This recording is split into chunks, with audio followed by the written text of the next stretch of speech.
If you change your mind, we're the first in line. Honey, we're still free, just as long as you don't ask us to decide what's for dinner.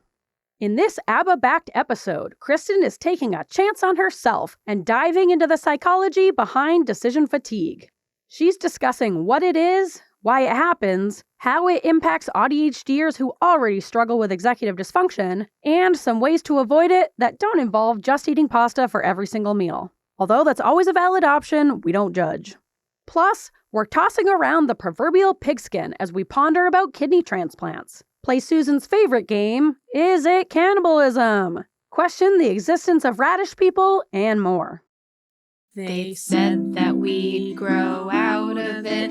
Well, the joke's on them, that's just our brains. We're eccentric, loud, and stubborn, and most of our clothing is covered in stains. It's not a deficit of attention, there's just too much to think about. So if executive dysfunction becomes a little too much, if you forgot why you came in this room, or you're hypersensitive to touch, then put on your seamless socks and come join our little flock. Bitches stimming together, we're weirds of a feather, weirds of a feather. Okay, there we go. We're recording and we can just kind of warm up.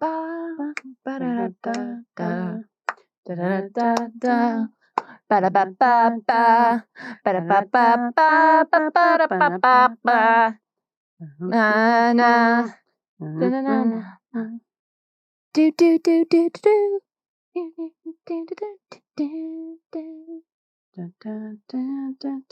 been digging ABBA recently. It's been on repeat in my household for the past week. That's so fun. It's good spring music. I put it on in the OR the other day. We had a late case, and the surgeon's like, what do you want to listen to? And I was like, oh. First of all, there are requirements for OR music. Did you know this? No, is this just like These are my official? requirements. Oh, your requirements? These are my requirements. It's got to have pep. Yeah. You know? Especially a late night. I don't want, you don't like, want sad, somber, sad, Lord of the Rings soundtrack over here. It's got to have pep. So, you need pep. And it's got to be like a crowd favorite. Like, I think country music is very divisive. Some people really hate it. Yep. Such as yourself. I hate it. And some people really love it. And I think if, same with like rap music or punk or any of that, I think some people really don't like it. So you got to have a crowd favorite. So ABBA, always a great choice. Billy Joel. I didn't think about that. Fleetwood Mac. Yep. Queen, the Bee Gees. Ooh. Right? Earth, Wind, Fire. Yep. 10 out of 10 right there. ABBA's a good one. Yeah. We were bumping. Surgery went like negative amount of time because just flew by. It was just flying by. It was great. Terrible outcome. No one could focus. I know. No, we had a great outcome. Everything was fine. Patient did well despite having an emergency, and OR is happy. A happy OR is a good OR. I'd like to know when I come out of surgery what the surgeons were listening to during my surgery. Like, well, sometimes this surgery brought to you by ABBA. The other day we had a guy. He was had like light sedation, so he's still awake during the surgery. And he requested reggae, and we had a lovely time. Oh, he loved it. He was like singing along. That's so cute. It was really cute. He's a very nice man, and I just saw him in the office, and I said, "You had a great music selection." It's always good when you've got everybody going. Anyway, that's a good idea to like request certain music that will keep people in a good mood and keep them pepped up. Yeah, for your surge. All right. Yeah, it's nice.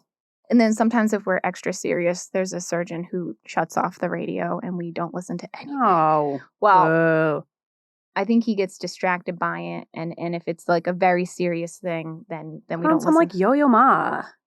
Yo-Yo Ma. I would fall asleep. There's no way. You don't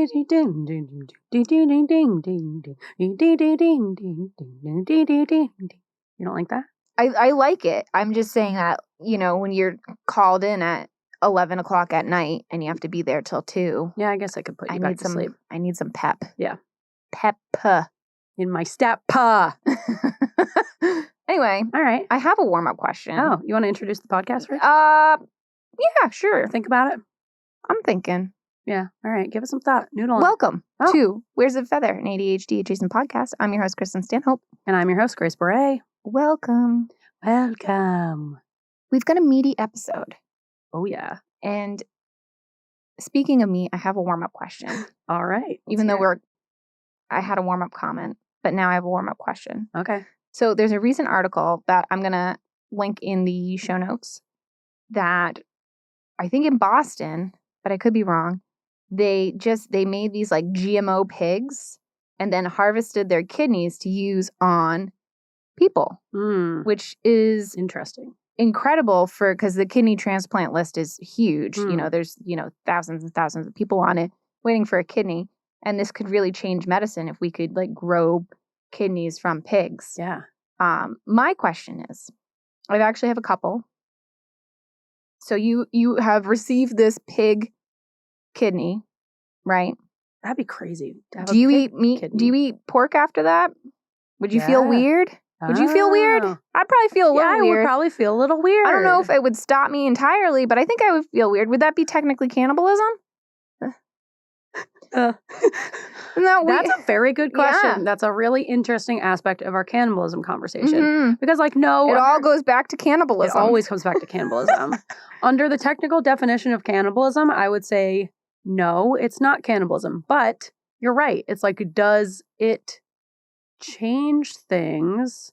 And also, our traditional understanding of cannibalism doesn't incorporate this new discovery in medicine. Like, they're not thinking about what if you get a pig kidney transplant and now it's a part of your body. And if someone were to eat your pig kidney, would that be cannibalism? Because it belonged to a human. Yeah. Like, I think that's the question. I also have a lot of other questions about this article. Like, what do they do with the pig after? Do they take both kidneys and, like, do away with the pig? Do away with Or do they leave the pig with one kidney? Because you can have one kidney. Do all animals have two kidneys? I don't. Not all. But I'm pretty sure mammals have two kidneys. Yeah. They better be letting that pig live. No, I think they kill it. I think, like, could you eat the pig after? Or is it weird? Because then you're, like, eating something that... If anything, I feel like if they're going to kill the pig for your kidney, it would be respectful to do some kind of post-kidney transplant pig ceremony. Right. Where you're, thanking the pig for its gift to you that they didn't have a choice in giving to you. So I don't know if it's a gift. I know. There's a lot of ethical, weird questions about this. And like, I get it. Like, you're saving a human life. You're saving them for a life of dialysis. We use pigs for lots of things, like raising meat and leather. Do we do pig leather? Yeah, we do. Pigs, cows. Do pigs make? I don't think pigs make leather. I think anything with skin you can make leather out of, right? Goat leather, pig leather. I don't know if that... I mean, I think technically you could, but I don't think they do. I don't think it's a high quality leather. I'm not talking about quality. I'm just talking about quantity. That's another question that opens up a whole different box. There's so many ethical questions I have about, encompassing this pig bonanza. I don't know, pig kidney harvesting. Bonanza. Yeah, I guess it's hard to be ethically against this if you do consume meat, because it's like, well, we raise pigs for us to eat. So why is it any different for us to raise pigs to harvest their kidneys? Right. I just want to make sure those pigs are being eaten after. If you're going to kill a pig just for its kidney, then it's like, feels like a waste. Here's my other thing is, and I guess I bet you someone knows this. When they bring the pig, do they kill the pig first and then take the kidney out, or do they put the kidney? Well, do they? Because the kidney has to stay alive, right? So I wonder if they bring that pig into the OR and then put it to sleep and then open it up, harvest the kidney, put it in the patient, make it recover from kidney surgery until you need the second one, then kill it and take its kidney. That's horrible. That's dark. I feel like they should wait till two people need a kidney transplant at the same time, do both of them, kill the pig, do both the kidneys at once. Is this like one kidney fits all, or is like, because I know they're genetically modified kidneys to fit humans. And I think, the humans are put on all these immunosuppressants as any kidney transplant person would. But do I have like if I'm on the transplant list and they're like, congrats, you're getting a pig kidney, is it a specific pig or can I choose any pig? Do I get to choose a pig? Does it have to be a match? Would you want to choose the pig? Would you want to say in which pig it is? No, I want a surprise pig. Yeah. I want it to be fate. Yeah, it was meant to be. Someone else picked it out. But yeah, so I think as far as poll questions, what I'll probably do is ask, my initial question would be, if you got a pig kidney, would you eat pig meat after? And my question is, if someone killed you and ate your pig kidney, would that be considered human cannibalism? We have a lot of questions. Because it's a pig kidney, but it's part of the human body now. So they killed you, but they just ate the kidney? Yes. They didn't eat any other body part? Just the kidney. Right? I mean, you still have to deal with the fact that that person murdered a human, right? Yeah. So that's like... There's that. Either way, you're a murderer. You're a murderer regardless. But are you a cannibal on top of murderer is the question. That is a dilemma. I don't know. Right? I don't know. It's really... Are we going to have to do another cannibalism upset Susan even more? Sorry, Susan. Yeah, sorry, Susan. But... All right, I think those are fun speculations. That's a good topic. Yeah, and once again, I will link the article. It just came up. It just happened. But this is really a huge change for medicine. And this, if this can continue to happen, that would be great for all those people who are needing kidneys. And terrible for the pigs. Terrible for the pigs, but it would be a game changer for human medicine, because who knows what other organs, they could do livers. They could, maybe...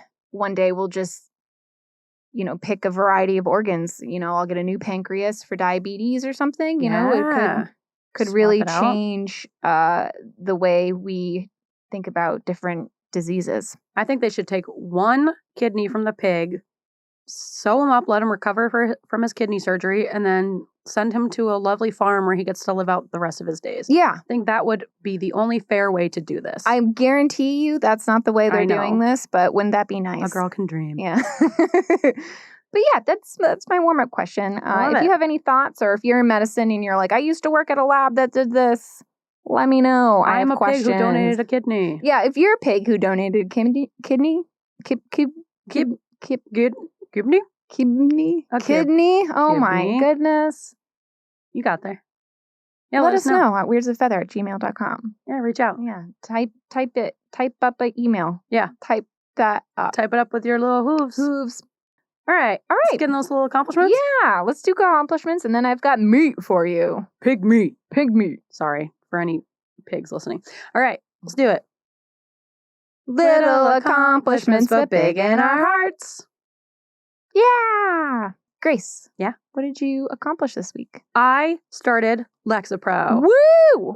Yeah. Bow, bow, bow, bow. My PMDD, which is premenstrual dysphoric disorder, has really been fucking me up for... It's a bitch. I was going to say half the month, but it's really 3 weeks out of 4. So most of the time I feel bad and super anxious, and it just makes you feel very apathetic and what's the point of anything?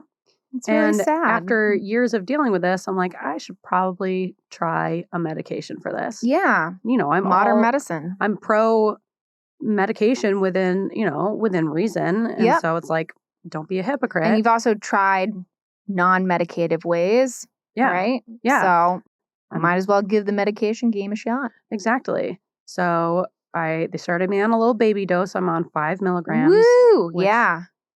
Love that. Tiny little bit. They'll boost me up. I've just been it's, how it is. It's always such a friggin' process to get on a new medication. Yeah. It's you got to make the doctor's appointment. You got to remember what day it is. You got to show up on that correct day. You got to go to the pharmacy. You got to pick it up. And then what if it doesn't work out? What if you're going to make a follow-up appointment to check in to see how did it work? And what if it's giving you all these bad symptoms, and then it's okay, maybe you don't want to die this week, but your belly hurts, Yeah. It's all these different things. Yeah. So I think it's the thing of the unknown makes it so paralyzing to be able to get started, because it's I don't know how this will work out, so I just won't do anything. So I finally did it, finally started, and I'm feeling pretty good so far. I think I'll probably go up on it because, I haven't noticed a huge difference. Yeah. I think the highest dose I was on was 15 in college. Yeah, I think. But I was repeatedly non-compliant, so don't be like me. I won't. I'm very good at taking my medication. You are very good at taking medications. I'm taking it at night, so I've had to adjust, and now I'm a person who takes nighttime medication, I guess, so I have to remember. You need one of those little pill packs, the AM, PM, 7 days a week, Monday, Wednesday, Thursday, Friday. Tuesday. Not Tuesday?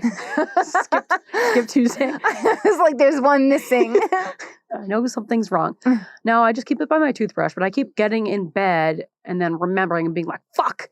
Then I have to get out of bed and take it, but I do it, and I'm compliant. I'm very compliant. That's good. So compliance is good in this case. I'm not compliant in a lot of areas, but medication I actually am very compliant. Because you are a non-compliant person. Right? Usually when it comes to rules, you don't follow them. And you do. Yes. But when it comes to medication, I am the worst. Because it's something that has to do with yourself, and you're the only one affected by you following the rules. Yeah. So I think it's more about how you think of yourself versus how I think of myself. You know, I care about keeping myself within compliance. I don't care about external compliance, though. I care about external compliance and not a internal. lot. Yeah. I really wish I didn't. We're the opposite, yeah. Yeah, we are opposites. Fuck but that's them why rules. we're friends. Friends. We complement each other perfectly. All right, Chris, what did you accomplish? I cooked not once, 2 times this week. Whoa. 2 times. Wow, what'd you make? So I'm restarting the FODMAP diet, low FODMAPs for IBS. It's a whole big thing. Sucks. You know of it. I know of it. I do. If you don't know of it, that's probably great. So I kind of looked up these recipes. So one said it was a chili, but didn't have any beans or onions or anything good in it, but it was very good. What is it? I think to me, it looked more like a curry, but they called it a chili. Well, what are the ingredients? You made it. Sweet potato. Oh. And all kinds of spices and tomato paste. It was really good. I'm going to actually make it again next week and pumpkin was in it too. Oh. It was so good. That's not good. It's stupid that you can't eat beans on a low FODMAP diet. I understand it. Yeah. But like beans are so good for you. I would love to eat beans. They fuck you up. Full of farts. Yeah. There's like certain trigger foods. So you want to know what the worst food is? Popcorn. It's my nemesis. I cannot do it. It will ruin me from the inside out, literally. What about corn? Corn, not as great, but popcorn seems to be the worst thing for me. Whoa, I wonder why that is. I don't know. I can't explain it, but my aunt every year gets me one of those tins with the 3 different popcorns. I love those. And Christopher will hide it from me because I have no self-control. Yeah. And I'll be like on the floor with like a heating pad, just like being like super bloaty and whatever. And it's worth it. And I'm like, I just love popcorn. It's so and good. So he'll hide it from me and eat the whole thing without me knowing, which is, true love right there. Yes. I'm sure it's just for you. Yeah. Yeah. But so I cooked this chili / curry, not quite sure, but it was really good. And then I cooked that stir fry that I literally just ate before, which the stir fry didn't turn out great, but then Christopher fixed it. So that's good. You Betty Crocker over I know. here. Look at me. It was really. I was proud of myself. I'm proud of you too. But then I was burnt out, and then for the next 2 nights, I had like girl dinner, which was like 3 chips and a bag of peach rings. That's all you need. Nutrients. So, 2 times a week is pretty solid. That's it. Yeah, I think I'm gonna double the curry chili recipe. Because it was so good, but it just wasn't enough for the 2 of us to have multiple nights in a row. So. Yeah, that's the way to do it. Make enough for the next night. Like a batch. Yeah. Yeah. That's the only way I cook. Are you ready for this meat? You ready for my meat? Fry up that meat. Lay it on me. We got meat. It is the meat. It is the meat. The meat. All right. Meat, so meat. We've got, meat. We have a meaty episode today. This is an episode near and dear to my heart and inspired by all of my colleagues at work who make several difficult decisions every single day, which gets tiring after a while. What are we talking about, Grace? It's decision fatigue. Bow, bow, bow. I know it intimately. You know it. You love it. I hate it. Yeah, it's not great. No. So you might be saying to yourself, what is decision fatigue? What is decision fatigue? Really self-explanatory. It's a theory. It's kind of been proven. I don't know. What is a theory when it becomes proven? Proof? I don't know. A fact? It's a thing. A concept? I guess, yeah, it's a concept. That's Like okay. a psychological concept. Yes, that's what it is. That humans have a finite capacity for accurate and effective decision making. If you go and like Google decision fatigue, you'll hear this like, we make on average 35,000 decisions a day. And I don't know where that number came from, but that's a lot of decisions. Because you think about it, you wake up and then you have to decide, are you going to do snooze? Are you not going to do snooze? Are you going to get up? What are you going to wear? What are you going to eat? You know, you're going to brush your teeth. Are you going to leave on time? Are you going to do your hair? Are you going to, and that's just to get out of the house. Mm-hmm. There's a lot of decisions you make every single day. And so decision fatigue doesn't mean that when you reach like 35,001 decisions, you're no longer able to make any decisions at all. It kind of just means that instead your ability to kind of process this information that you need to process in order to make an effective decision is reduced. And often you rely on past patterns and possible biases, which we'll talk about, to make that decision. So that makes sense. So before we get into it, I just want to go over a couple of definitions. Your favorite. I love them. Some new vocab for everybody. And now we're kind of going back to like Freudian era, but not really. Oh, great. So remember like the ego, superego, and id? Yes. So like classic Freudian concepts. We're not going to talk about that. We're going to talk about ego depletion, which is the idea that self-control or willpower draws from a limited pool of mental resources. So basically, your willpower, your self-control, your decision-making is limited. I remember learning that in undergrad psychology. Yeah, well, we're back at it. And then there's another word called heuristics, which is these mental shortcuts you use to make quick and effective decisions, especially when you have limited time, information, or resources, like if you're ego depleted. And then the status quo bias is the last thing I want to talk about, which is a preference for keeping things the way that they are. It's like, don't change what's not broken or something like that. So just kind of maintaining the status quo or the people's, I guess, preference to maintain that status quo rather than changing it up. Kind of like Joe Biden is the classic status quo bias. Yeah. Why change it up when you've got Joe Biden? He's not perfect, but he's status quo, right? Kind of. Yeah. I mean, I think a lot of people would argue that he is broken. And he is. No. I'm not fixed. arguing that. He's by far from ideal He candidate. is funding a genocide against Palestine. He really is. That's a bad example. But what I mean by that is looking at it from like the Democratic Party rather than putting out a new candidate. Just like, he's fine. Yeah, he's fine. He's 80,000 years old. He's going to be great for the next 4 years. He'll live forever. Retire. Yeah, so I would think of it as like something that's like it could be improved, but it's just like the way things are, so people don't seek to change it because it's like it's right. The it's incumbent, good enough. Yeah, they just want to fund the incumbent because he's already made it this far. Yeah, instead of looking into a possible better option. Anyway, that's probably a bad example, but that's status quo bias. Okay, all right, you got there. So there's been a lot of studies about this, and going all the way back to 1998. There's this guy called Bonanza, who did a bunch of studies about this. And his first one was he gave unsolvable puzzles to people, and then he offered them some sort of sweet treat. I read cookies in one place and then chocolates in another. I'm just calling them sweet treats. Sweet treats? Sweet treats to, he offered them either a sweet treat or a radish. You can have either, but you can only have one. Do you get it when you finish the puzzle or do you get it during the puzzle? Before you start the puzzle. Okay.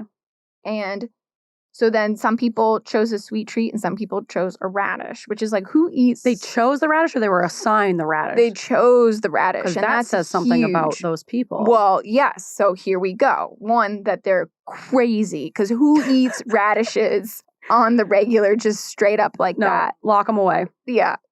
Something is wrong. Yeah. But Get checked. what they found is that the people who chose the radish gave up on these unsolvable puzzles more quickly than the people who chose the sweet treat. Yeah, And the radish people. Yeah, fuck you, radish people. And what You're weak.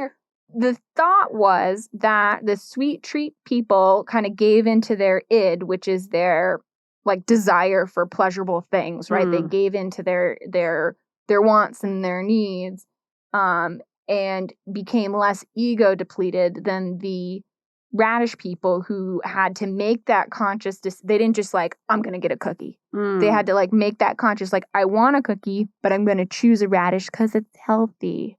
Fuck that. So like they use up their self-control. Yes, exactly. Their self-control, and became more, quote, ego depleted than the sweet treat people. And even though it was a small decision, they found like statistically significant difference between the two groups. Or is it that the sugar from the cookie gave them the mental fortitude to go forth with the puzzle? And maybe the radish people were so miserable eating a radish, they're like, fuck this, man. I'm out of here. I hate radishes. Fuck Why this do whole they do thing. this? Right? Why do I always do this? Hate on, myself. John. I just wanted a sweet treat. Should have said yes.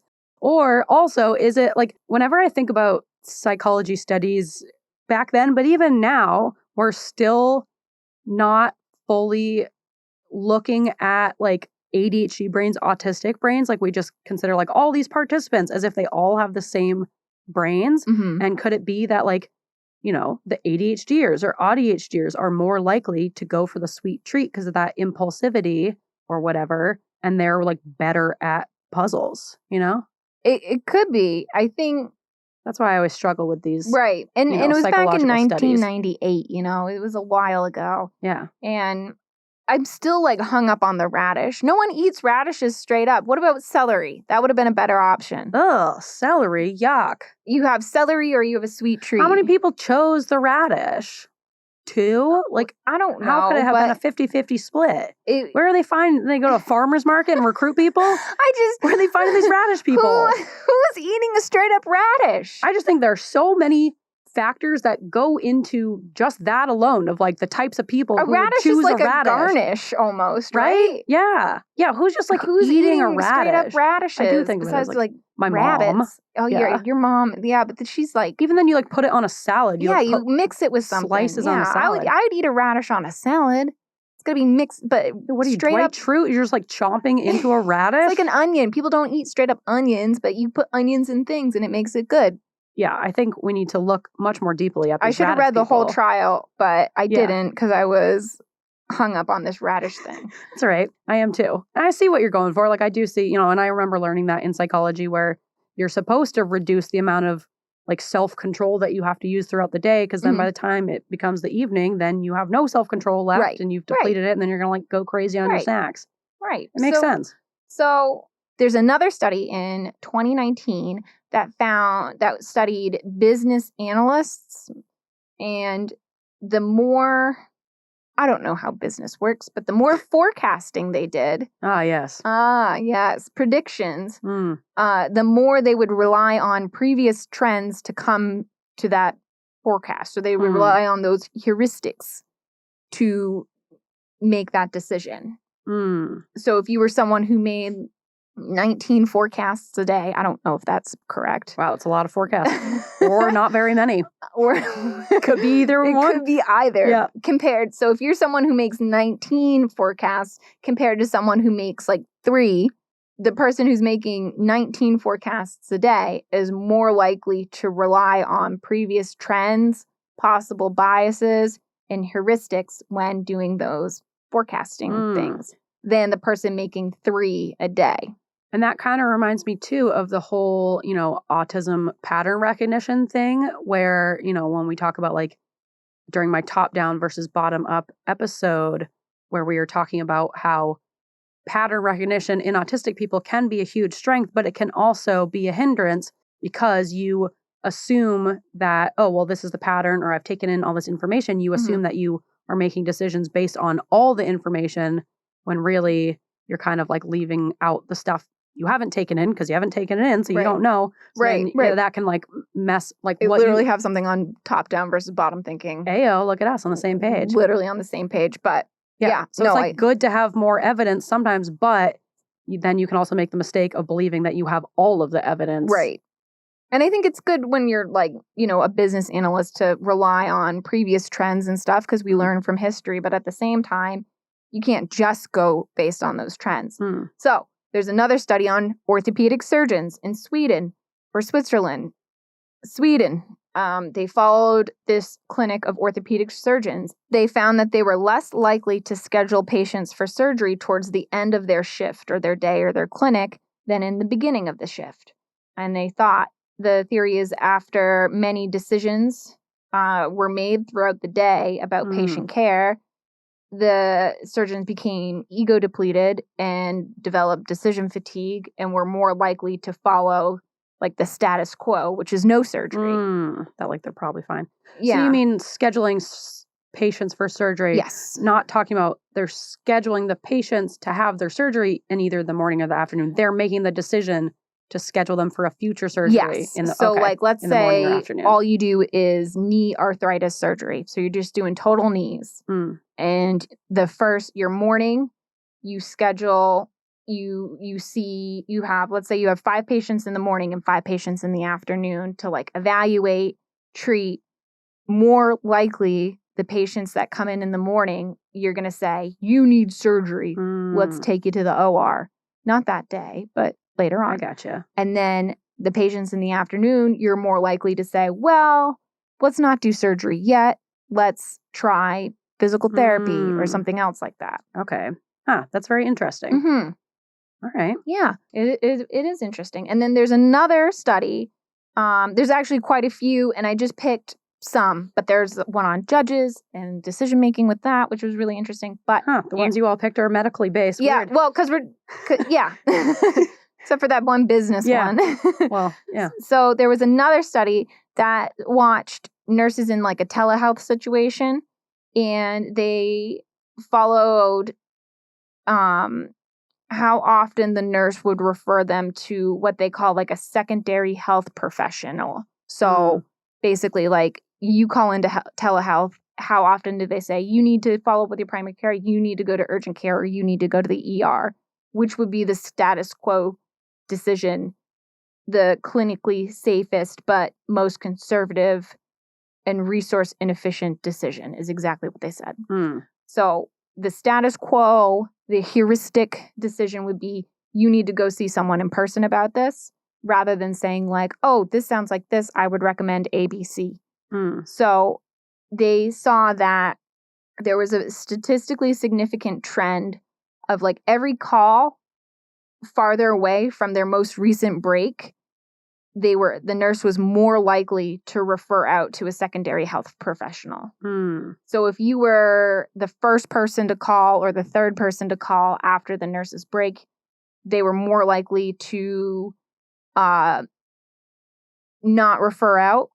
And then if you were like 10th or 15th or however farther away, if you were farther away from their break, you were more likely to be told, go to the ED, go to urgent care, go to your primary care. Or they're just like, take this problem elsewhere. I can't make a more thorough decision sometimes about you it. need, yeah, exactly. Sometimes that's the right decision.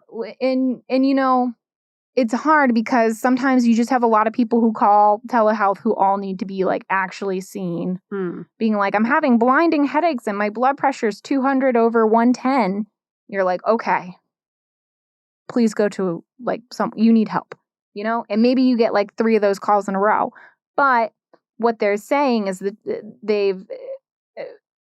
the trend is that's you're more likely to be referred to go somewhere else in person, farther away from their break. It's very interesting.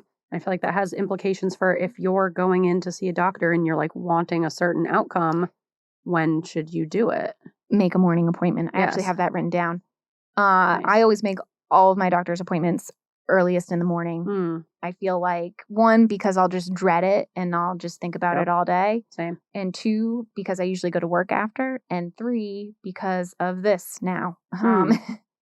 So who gets decision fatigue? Everybody gets this. There's no like, it happens only in these types of people. Neurotypicals, neurodivergent, STEM people, non-STEM people. So obviously, the more decisions you make, the more likely you are to become fatigued. But also, the more complex and difficult decisions you make, the more likely you are to become fatigued. That makes sense. Yeah. Right? So classic examples are surgeons, CEOs, and politicians. Those are like the top 3 because they're making very complex decisions and they're making many decisions throughout the day. Right. Like imagine being like the fucking president. Yeah, I couldn't. No. Think of how many Only a crazy person wants that job. Yeah, seriously. Yeah. I truly, whenever someone says they want to be president, it's like, You're why? Like, psychopath. What's wrong with you? What's wrong? Yeah, exactly. No one wants that. Who's like sane. Yeah, it's crazy. It's I wouldn't wish that on my worst enemy. Right. And like, obviously, everyone can get decision fatigue because it's just like a process of the brain. But I also do, and maybe you have this down below, but I think it's also important to keep in mind that decision making is one of those 7 executive functions. When we talk about executive functioning, exactly. ADHDers and autistic people have didn't have that written executive down, functioning.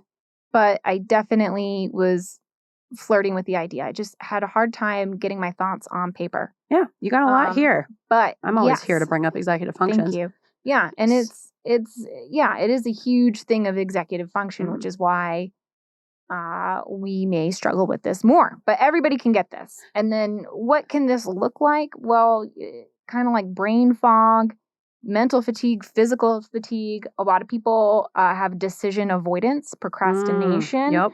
If it's a tough decision, they're just like, I'll decide tomorrow. Yep. And then it's been 8 years and you've never made a decision. Never made any decisions about anything. Yep. I do that so often. Yes. And then a lot of times it becomes impulse decision making. Like, and also like the more you avoid, the more likely you are to impulse decide, you know? I have a good example of my mattress that you like to bring up. I was trying to buy a new mattress and I had a whole spreadsheet and I did all this like research on like the firmness, money, whether it was shipped or not, the warranty. I had a whole Excel spreadsheet about it. And then one had a sale. My mom was like, this company has a sale on mattresses today. And I bought it that day. It was like not even in my top 3. It was an impulsive because I didn't want to make a decision, but I needed to because I needed a mattress. And then the decision's kind of being made for you in the sense of like, well, you could save money on this. So it seems like an easy choice. It was extremely impulsive. I'm not 100% satisfied with my mattress, but it's okay. And it, that makes sense why ADHDers especially have so many problems with like substance use, impulse shopping, impulse eating, binge eating, because, it's like with everything ADHD and autism related. It's like, yes, everyone does have decision fatigue, but our amount of, self-control we have is just depleted much faster. So maybe a neurotypical person would be, their decision-making abilities would be depleted by the end of the day. They've had to make so many decisions that day. Maybe an ADHDer's decision fatigue would kick in after 4 decisions in the morning, Right, it just feels more overwhelming if you already struggle with executive functioning. Right, exactly. And then solutions, I mean, they're like, make less decisions in your life. And you're like, fuck you. But they actually, it's true. It is true. So most places I read suggested developing habits and routine to kind of almost automate your life, which sounds silly, but actually works. And an example would be a surgeon doing the same surgery the same way with the same instruments every single time. You want to automate that. You want to perfect it. And that way, you do the same thing every time. You don't have to make any decisions about the way that you do certain things because you've always done it this way. Grace, classic example, you wear the same types of clothes every day, like a cartoon. Yeah, I do. And that is one less decision you have to make. Yep. I think everyone should. Like a president. Many presidents do Obama talks about it. Mark Zuckerberg and what's his face? Steve the Apple Jobs. guy with the turtlenecks. Yeah. Yeah, he always wore the same thing. Yes, because of decision fatigue. And I think actually Steve Jobs is quoted saying something about it. But fuck that guy. And I feel like when we talk about like making habits or routines, we always think of ADHD as, we are really bad at making routines. We're really bad at making habits. But the thing is, like with ADHD, even if you're not able to make purposeful habits and routines, you'll still fall into those like heuristic routines. Yes. If you don't have the ability to set up healthy ones, you're still going to fall into a routine. It's just like maybe not an ideal routine. Right. But trying to do better routines is good. Yeah.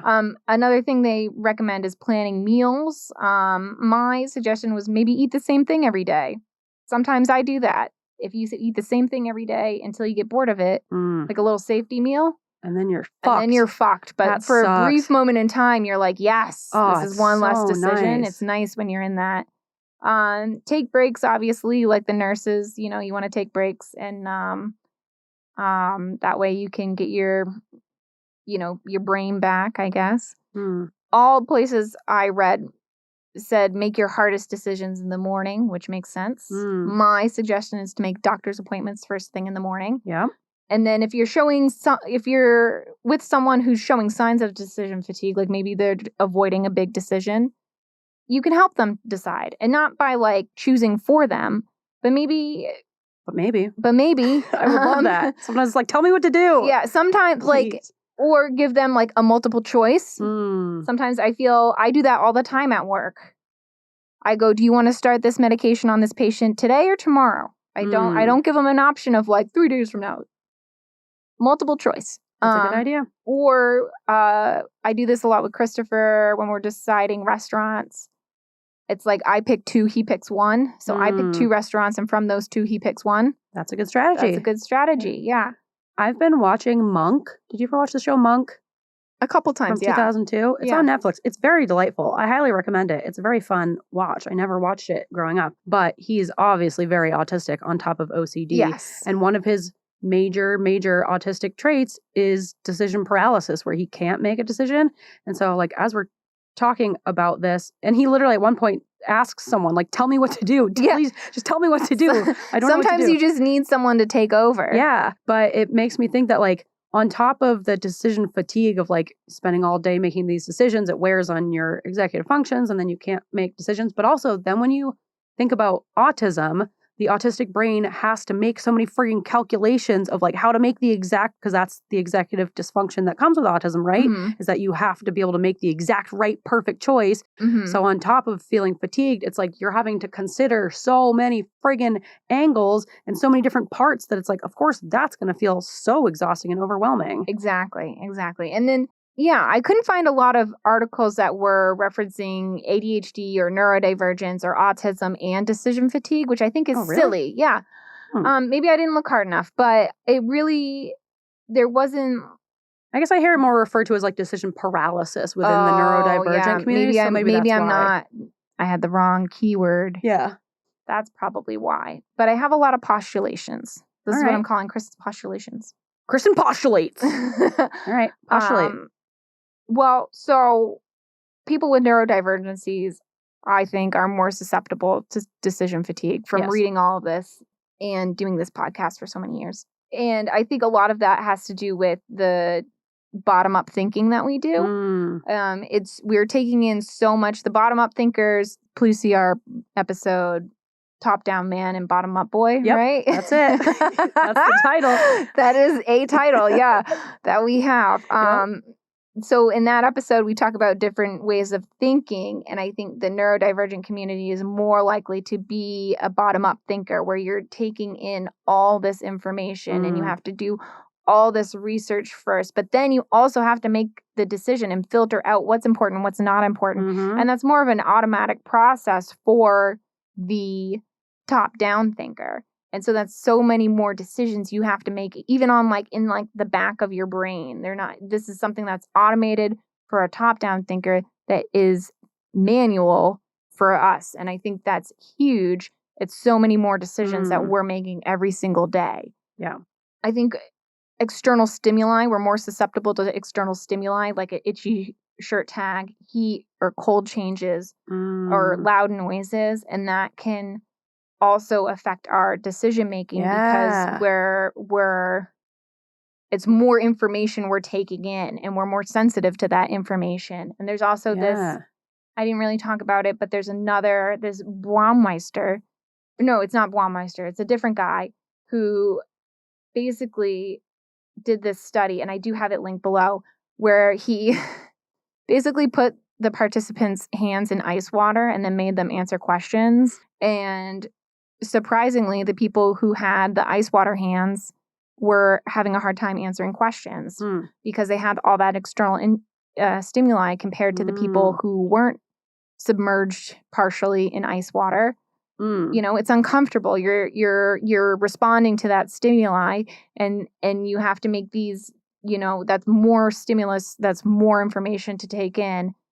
I think that would also affect your decision making. Yeah, that's really interesting. That's a really interesting way to think about, that neurodivergent aspect, like especially, you know, ADHD as well, but especially when you're autistic and you're experiencing these sensory inputs on such a heightened level. Like I feel that too. If I have to pee, it's like, don't talk to me. I literally can't even think, and like it's all I can focus on. Because that's so much information that you're processing, and it's maybe not like decision making, but it's information processing. Yeah. And so how can you make a decision about, like, you know, what shirt to wear when, you know, there's that weird hum from the light bulb in your closet, you know? And the autistic brain doesn't habituate to those sensory inputs. So it's like, it's not like, well, just stop thinking about that for now and just like, you know, make this focus on this and then go back to that. It's like, no, your brain literally cannot tune out this uncomfortable sensation. So much information. Yeah. And yeah, no wonder why you're having like decision fatigue or decision paralysis. I can't believe I didn't fucking put that into my search engine. Anyway. Okay. And then when you talk about, you know, that's such a good point about like, we're susceptible to the external stimuli. So it's like a lot going on. So it's hard for us to focus. But also then you think about like packing for a trip. If you have like these huge sensory needs and you're so sensitive to like the temperature and the wind and like the shirt tags and the materials, it's like that's so many more friggin' decisions that you have to make about what clothes you pack and like how you prepare for things. Even leaving the house, it's like, well, I have to bring a sweater. Will I have to bring this? Like, do I need my sunglasses? Am I going to need tissue? Do I need house shoes? Yes. Like there's so many more decisions you have to make because there's so many more factors you have to consider. Exactly. Whereas Ian will just like leave, you know, and this is more of the ADHD versus autism breakdown. He'll just like leave the house. And if he's a little uncomfortable, then it's like, he'll be fine. But it's like, for me, I'm not fine. If I'm uncomfortable, we're all going to have a bad time. Yeah. So I'm bringing extra sweaters. Yeah. I need to put this time in to really, really consider every little decision because we've all learned from experience that, you know, I will make things miserable and we'll have to go home. Mm-hmm. Yeah, exactly. So, and then my last little tidbit is there's a lot of articles out there about like automating your life and making a habit, making a routine. That's really hard for people with ADHD. We crave that like novelty, the variety of life.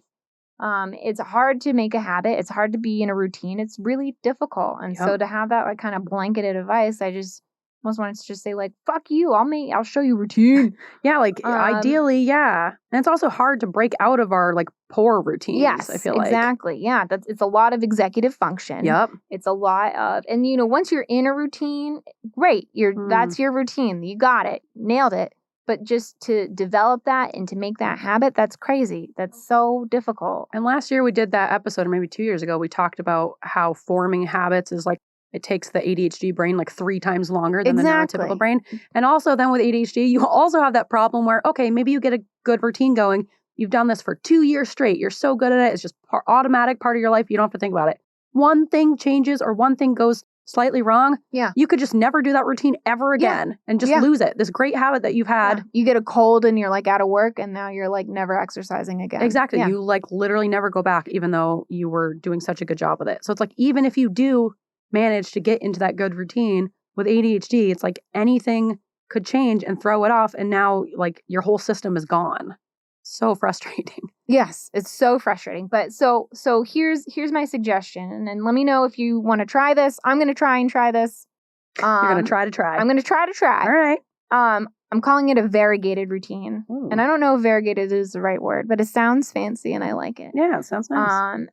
It is, you have a routine, but you allow flexibility within the routine to accommodate for your need of novelty. So here's my example. Like the AuDHDers dream. I know, you get the best of both worlds. Yeah. So I think this could be applied to a lot of different things, but my example is I exercise in the morning at the same time, hopefully, if I wake up on time. But I'm not doing the same exercise every day, which I would find super boring. Yeah. So sometimes I'm on the bike. Sometimes I'm doing a bar class. The other day I did shadow boxing, which actually was a workout. Even though I did the easiest class, I was very sore the next day. Nice. And sometimes if it's nice out, I go for a run. Oh. So I do a lot of different things. So it's a lot of variety and I get to mix it up, but it's technically the same thing, right? I'm still getting my exercise. Yep. So Grace, my example for you is you wear the same types of clothes every day, but they're in different colors. And maybe sometimes you wear different pants with it, or maybe you wear a different undershirt. Yep.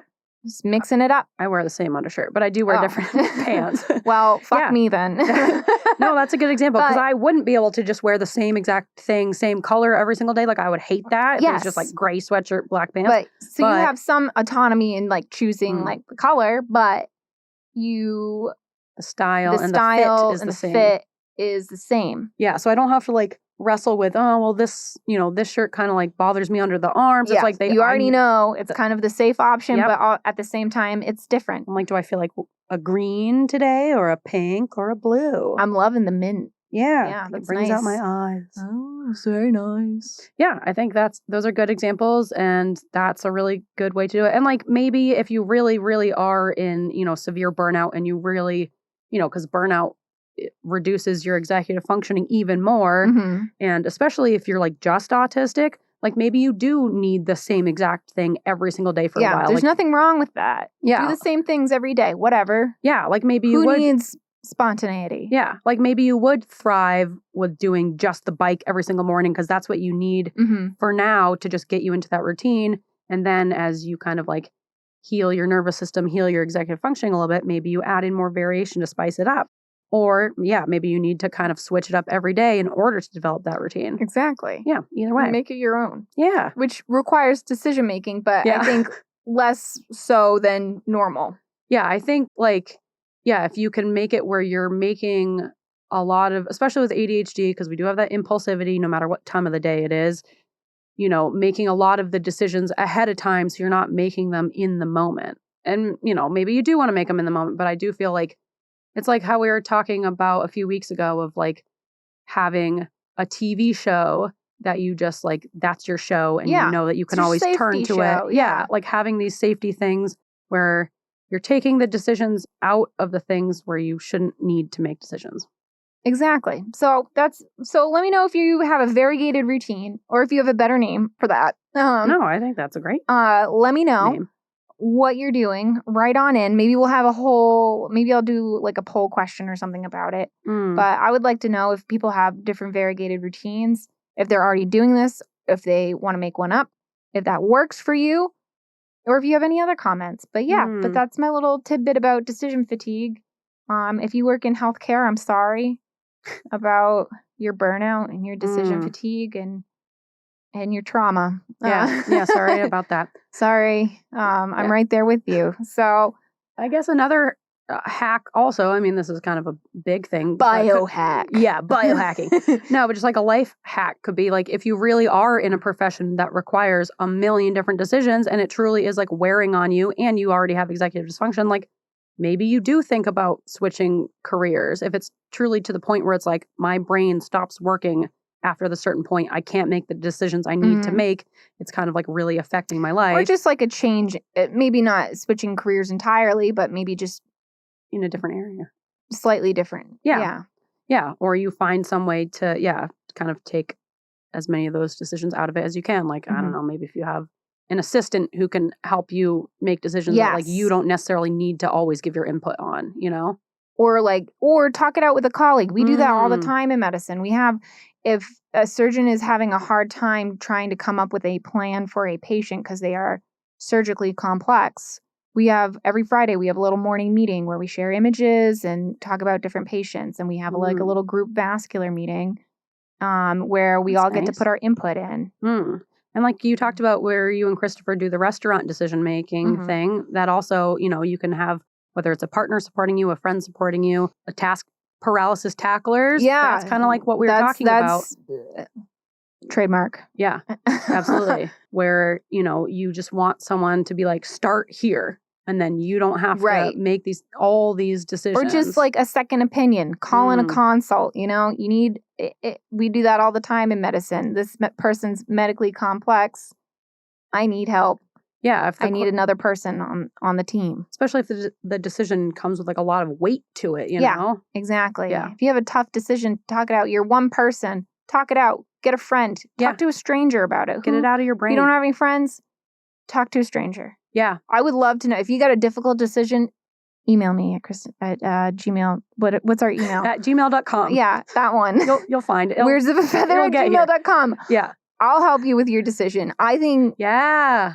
I'll do that. Yeah. If you have a difficult decision, let me know. I love telling people what to do. I know. I wish I could do that to myself. Same. But I can't, and I won't listen to myself. No. But I'm like, everyone should listen to me. I'll tell you what to do. I love giving advice. I shouldn't give advice. I don't think I don't make great decisions. No, sometimes it's more of like a do what I say, not what I do kind of deal. Yeah. That's what I tell the med students. No, just kidding. Yeah, maybe we could have some kind of business idea, some kind of it's like decision making of task community. Yeah. Task tacklers.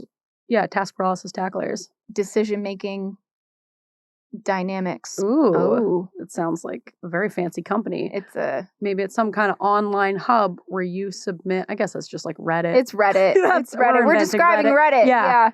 But really, I mean, using Reddit, that can be there you go. helpful. Like, you know, take it with a grain of salt. But especially when it comes to things where you like, you know, it would benefit you to have like a professional's input or whatever. Or just go an outside opinion. Yeah. Who like, especially if it's like someone who's not affiliated with the situation at all and is looking at it from a true outside perspective. Yeah. Cause then you have like emotions involved with certain decision making. Like even if you're like telling your best friend about something, they're still, they know your drama and your secrets, you know? Hopefully they do if they're your best friend. Yeah. So yeah, sometimes it is really nice to kind of just like get that outside input. And then if you see people overwhelmingly telling you should probably do one thing or the other, that just like helps you make that decision. Yeah. Crowdsource your decision making. That's a hack. That's a hack. Biohack. Yeah, a biohack. Yeah, but that's all right. That's all I got. That was a good episode. Yeah, I learned a lot. I don't know if I'm gonna try apply some of the things that I learned to my life. But we'll see. Decide what you want for dinner in the morning.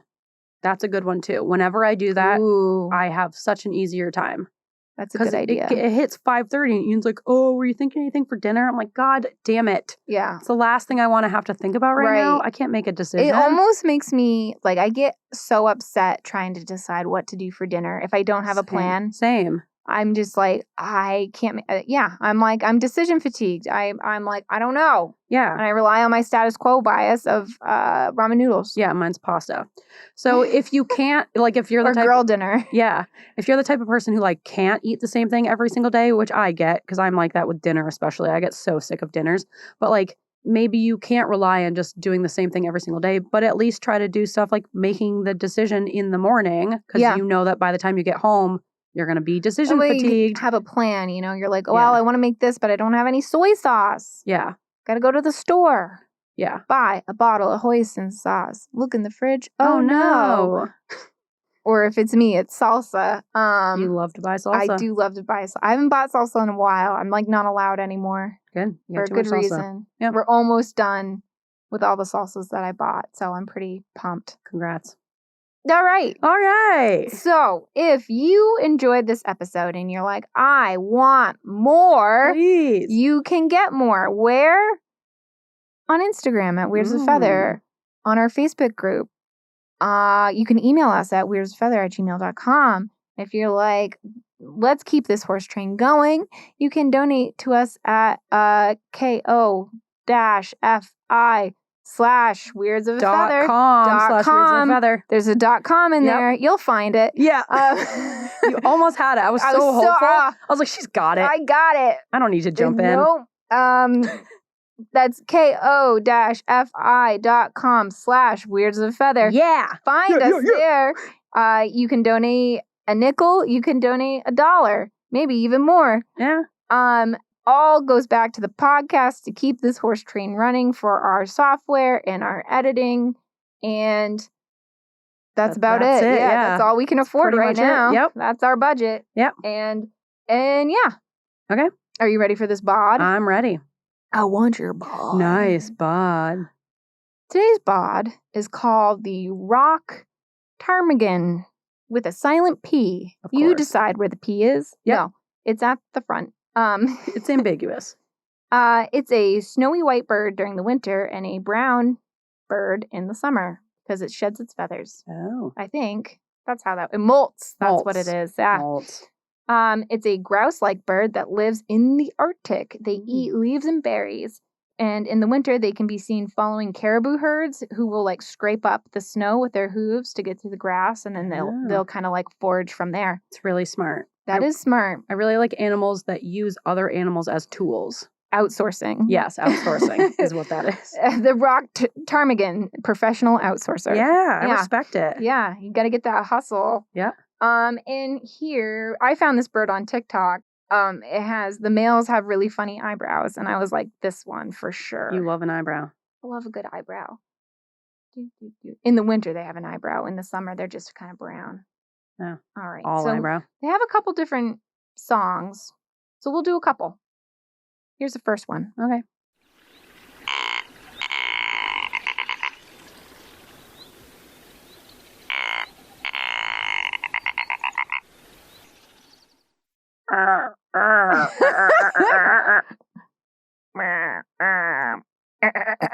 It's very croaky. It's very croaky. It's like my grandfather clearing his throat. All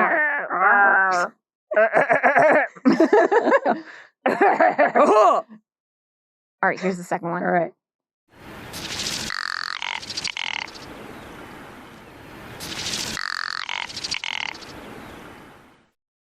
Oh my God. Seems like it's That one's gaining called sentience. guttural rattle. Oh. So if that's any inspiration for you, Yeah. you would need to hear it another time. Yeah, one more.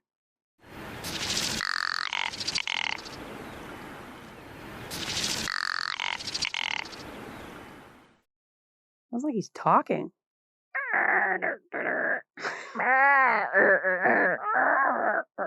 It's higher. I feel like I'm damaging my vocal cords. It sounds like one of the eels that Ursula has clearing its throat. Mm. What are they called? Flotsam and jetsam. Yeah, those guys. All right.